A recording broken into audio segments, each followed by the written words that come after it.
1, 2, 3, start. Okay, good morning everyone. Okay, good morning. So before anything else, I am teacher Michael. Again, good morning everyone. Okay, very good. Now may I request everybody to please stand up to begin our day with our prayer. So in the name of the Father, and the Son, and the Holy Spirit. Amen. Okay, before you take your seats, please take a look at under your desk and see if there are trashes around. If nakagali, i-throw lang sa itong trash can outside. Okay? Okay, are you done? Okay. So again, good morning everyone. Muro magmatamlay, no? Ang mga estudyante ng kamaron. So to have our body energized, I have prepared a song for you. It's called A Little Teapot. So as you can see on the screen, that will be our lyrics for today. So the actions would be, I'm a little teapot, short and stout. Here is my handle, and here is my spout. When I get all steamed up, hear me shout, tip me over and pour me out. Okay, nagkagets sa matanan? Okay, very good. Okay, let's sing out all together. So, I'm a little teapot, short and stout. Here is my handle and here is my spout. When I get all steamed up, hear me shout, hey, tip me over and over. Okay, energize naman tanan. Okay, now take your seats. Okay, let's have our attendance. So, as I call your name, instead of saying present, you will say water is good. Pretending that you are drinking water. Is that okay, class? Okay. Okay, so we have how about Glenn? Okay, we have Glenn. How about Bibininho? Okay, very good. Bibininho is present also today. Okay, how about si Lorian? Okay, present. Tapos sa Bibininho. I guess everybody seems to be present for today. Very good. It's very good to hear. And we don't just have to be here to be here. We want to learn something. So, let's start our day with riddles. So anybody of you answered some riddles? Si Glenn, na ba riddle? Okay, that's a very good riddle, Glenn. Teacher Michael also prepared 6 riddles for you. It will be easy to answer. And of course, I'll be calling names and who will be told your answer the riddle. Okay? So first, we have Glenn. Okay? Our riddle is, can you read Glenn? Okay, what is my name? You must know. Starts with an A, ends with a W. I point to things of where you want to go. What do you think that is, Glenn? What do you call the thing that points to things of where you want to go? Where's the thing? Okay, very good, Glenn. That is called an arrow. Let's see if you guess correct. Okay, that is called an arrow. How about si Lurian? Okay, I am fluffy and soft. Up in the sky, you can see me. No, what is in the sky that is not fluffy and soft? Okay, very good. She guessed clouds. What do you think, everyone? Same answer. Okay, you have the same answer? Okay, let's see if that is correct. So very good. The answer is, yes, you guessed it right. That is correct. How about Bibininho? Bibininho will answer the last riddle. I am salty and wet. When summer comes, I am your bed. Sun-kissed shells and sandy shores. That is what I am known for. What is something salty and wet? Also, it is when summer comes, everybody loves this. It is a place. What do you think, Bibininho? This is a bit hard. Okay, very good, Bibininho. I think Bibininho got it. What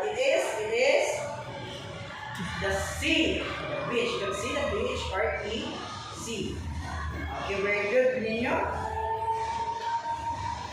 Now, following that, everyone, not only will be thinking talking about riddles for today, here are the things that you will learn and we will do at the end, we'll be able to do at the end of this discussion.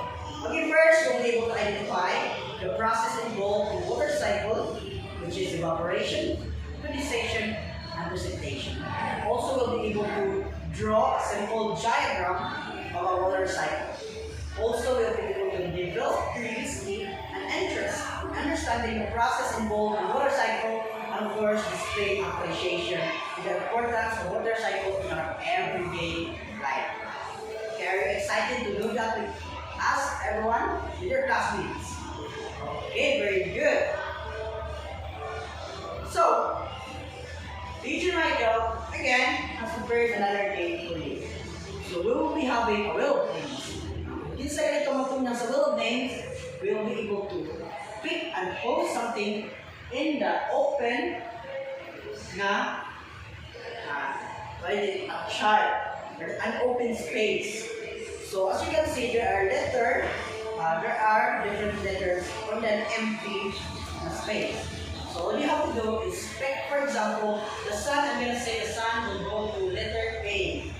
Okay? Okay, very good. Okay.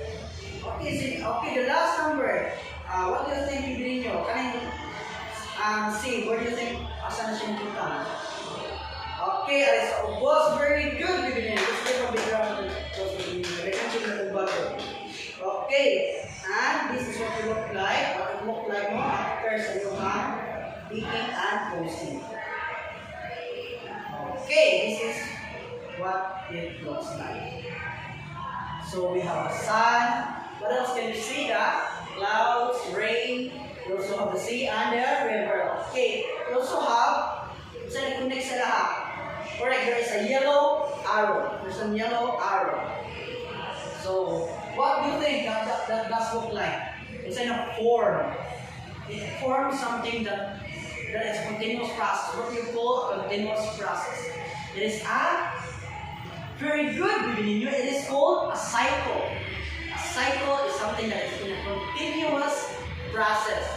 So, as you can see here, no? Sa empty space, dili na siya empty. No, what do you think? No? Kung saan ang atong cycle na itutusan ka? Anyone? Okay, si Glenn. Ano si Glenn? Bugo cycle. Okay, something about water. How about si Lorian? Okay, you agree with Glenn? Something about water. That is correct. No? Our topic for today is about the cycle of water, or also known as the water cycle. Everybody say water cycle. Okay, water cycle. So, resulti na ako, resulti na niyo. So, what is water cycle anyway? This is water cycle. By definition, water cycle is the cycle that shows the continuous movement of water within the earth and the atmosphere. So, kung pamunta mo, where do you think water comes from? Okay, aling side. Okay, sa river. Inamin mo sa river, ikaw. There is Glenn. Sa dagat. About sa ninyo. Sa clouds. Okay, but tell your class, all of your answer is correct. But it depends on the timing. Sometimes it can come from the river, it comes from the sea, the beaches, and of course it can also come from the clouds, right? Kung magkuhan, di ba naman siya tubig? Okay, very good. But the question is, what do you call these processes that we can get water from? So, the water cycle is a continuous cycle, a continuous process, meaning it is never ending. It will always continue over and over again. So, what are the processes involved in water cycle? So, let's go first to evaporation. Everybody say evaporation. Evaporation. Okay, very good. Evaporation, can everybody read? Okay, it is the process of changing liquid water into water vapor, which is gas, and rises into the atmosphere. Now, here is a little trivia for you. Everything you see, even if the living and the non-living things, everything are in motion. You say motion, meaning we are moving. Even though we are very slow, but we are moving. Yes, that is right. Even the solid object, they are vibrating at some pace. Okay? But, same thing also with water. Kaya sa lake, everybody say lake. Okay, nakakita mo lake, or sapa, or sea, or river. Yes. Or paddle, yes. Kung makuha na ay paddle. Very good. Okay, so kung naagaling water sa land, there's such time, for example, makuha na yung paddle, and then nagkang paddle, mawa siya. Where does the water go? Okay, disoyo, buwagtang. Yes, somehow, the water goes up. So what happens? Why does it goes up? So, to answer that, we have here the evaporation. So what happens is that the sun will give energy to the water. Even though the water is not very still, when the sun hits it, with sunlight, it will give energy to the water, and the water will start moving faster. As the temperature goes higher, the water will vibrate faster and faster until such time na atong water able to tiny droplets and they will bounce off of their original na dako na paddle. And these tiny droplets are called water vapor, which is gas. They are no longer liquid, they are gas. And when they are heated, always remember that heated objects always goes up. And when it cools down, it always goes down. Again, when it is heated, it goes up. Very good. When it is cooled down, it goes down. That is very good, no? So evaporation is the process where there's a water. For example, sa itong paddle, heat up sa sun, yung gas, hindi sa mo. Everybody say evaporation? Very good. So, any question about evaporation? Okay, wala. Okay, let's proceed to... Oh, by the way, this is an example of evaporation, no? As we discussed earlier. You rise ang water, which in a form of gas. Next, what happens, teacher? Kung maabot na siya sa mabaw, to stay pa siya or asa man ang tubig? That is a very good question. That is why we have condensation. Condensation, everybody read, is the process of changing water vapor, which is gas, sa kanya, into tiny droplets of liquid water in the form of, very good, it is clouds. Kanang nakita niyo mga clouds, it has tons and tons of water. Meaning, buhat kaya sila. But, because the droplets of water, what they call the water vapor, has lower density than the air around it, dili na siya mahagbo. Unless it will, very good, condense. Meaning, ang atong gagmay na droplets of water, they will come together and will form bigger droplets of water. And what we call the process is condensation. Again, what is the process of condensation? Repeat ninyo. Okay, smaller droplets. Yes, they come together. Mahimo na sila to liquid. Very good. Very good, repeat ninyo. Again, the question remains. What is an example? By the way, what is an example of condensation process? As you can see, it is the clouds again. But the question is, what happens to the water in the clouds? Yeah, that's very good, no? I think everybody is familiar with rain, no? But one. So when it rains, ang kanang tubig sa mabaw, dili nakaupot ang kanang clouds because it is very heavy na para sa iya. You will let go, no? You have to let go. Sa mabuta nga dili na nato kaya uputan. Okay? No, magpasakit man sa to. So we have to let go. No? So ato siyang let go. Same in the clouds, it will let go and it will go back to the earth. And that process is what we call precipitation. Everybody say precipitation. Precipitation. Okay, very good. So precipitation is the process by which tiny condensed water droplets, which is in the form of liquid, or it could be also in gas, depending on temperature, falls back into the earth in the form of rain, which is liquid, hail, which is solid, also snow, which by the way is solid, and sleet. It's a combination of snow and rain. So again, what is snow? Inside tayo nga snow is liquid or snow is gas. No. Snow is made up of very tiny crystals. No? They're solid. Okay, that's a new trivia for today. You know, what we call again a process by which when the water is no longer contained in the sky, it falls down. Very good. It is precipitation. Any questions about the precipitation? Okay, bring aside. Wala ba? Okay, si bibilin nyo, like question si bibilin nyo. Ano sa may question bibilin nyo?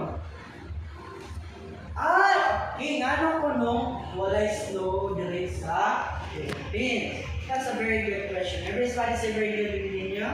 Very good bibilin nyo. Okay, nga nung walay snow sa Philippines. Have you ever wondered, son? Yes. Ginahan snow no, kapag snowman, si Olaf, na. But anong wala man tayo snow dito sa Philippines? It is because of the temperature. Sa galit na butang, nakatagapit sa karang imaginary line, equator. Okay, very good. The center, no? Muna, kung taas kayo ang temperature sa tuwa, meaning, sa taas ang temperature, dilit din tayo yes, dilit ang snow. No? Muna walay snow dahil sa Philippines because we are near at the equator. Okay, that is very good question with ninyo. That is why we know what is snow. But we get a lot of rain. Okay, any more question? Okay, wala na? Okay, let's try to apply what we have learned sa ato akal. So, it's applied. So, in your drawing book, everybody has drawing books. Okay, so drawing mo nagdao drawing book. So, okay, so bibili niyo po. Gitigaan niyo siya bond paper. Okay, very good. Bibili niyo. Okay, Glenn, receive. Okay, kung sa isulting Glenn. Okay, thank you. Okay, now take your seat. Okay, in your drawing book or bond paper, draw the water cycle and explain the processes involved in your own words. I don't care. It doesn't matter kung it could be para sa inyo bati, but it could be explained completely sa inyo ha. Yes, I will give you 10 minutes for that. Okay, nakuha na ba materials? Okay, ready na tanan? Okay, time starts now. Okay, humanang tanan? Okay, very good. Okay, kinsa may explain sa ilaha? Okay, kinsa may explain? One person lang. Okay, okay, very good. Participate ka rin sa bibili nyo. Bibili nyo mo participate. Okay, alas sa taas sa prompt lang ka. Okay? Okay, kinsa may naasan ng pictures? Okay, very good. Let's give a big round of applause to everybody. And explain good bibili nyo. We can now take your seats. Okay, very good. Did everybody have the same process? Okay, so I will be collecting all your papers. Please pass it in front. Okay, si teacher na mo collect, mo check na. Okay, very good. Okay, we will have parehang ang answer na natin. Pare-pareha, same. Okay, very good. So to assess further your knowledge or what we have learned for today, I have here an assessment. Okay, so don't worry that it siya, and this is also it's not numerous, so hindi siya nagkang. Meron siya 5 items. Okay. So let's assess. Number 1. Okay, you have your paper, your pen. pencil, okay? You can have one for sheet of paper. Okay, naka-prepare ka tanan? Okay, very good. So, okay, one for sheet of paper, all you have to do is write the correct answer, the correct letter of your answer. Or your answer, the correct letter. You can write it on your one for sheet. Okay. Okay, number 1. Kilala. Number 2. Lan. 3. Okay, muna talan. Okay, let's answer na daw. Atong i-check. Sakto ba ang atong makita? Number 1, the sun heats up the water parts and transform water into gas or vapor. Water vapor. This process, isa may tawag na process. Itong first, that is correct, evaporation. How about number 2? Kung saan yung answer? Evaporation is the changing of liquid into gas, which is condensation. Yes, vapor back into liquid. Right. How about sa number 5? Which of the following is the correct sequence of the water cycle? How about Glenn? Letter C na naman, Glenn. Okay, evaporation, condensation, precipitation. Let's see if correct ba si Glenn. Okay, correct si Glenn. Very good, Glenn. So, any more questions about our topic? Wala, so ipasa ng papers please. Okay, very good. Okay, I receive your papers na. Any questions? Wala question? Okay, so I have prepared here your assignment. So you don't have to copy na, you just have to distribute. Okay, distribute din ang lahat. Okay, did everybody got your assignment? Okay, erase down. Okay, very good. Everybody got their assignment. So any more question in teacher? Wala la? Okay, very good. Nakasagot ba tanan? Okay, so again, please stand up for our closing prayer. In the name of the Father, and the Son, and the Holy Spirit. Amen. Okay, thank you and goodbye, class. Okay, goodbye, class.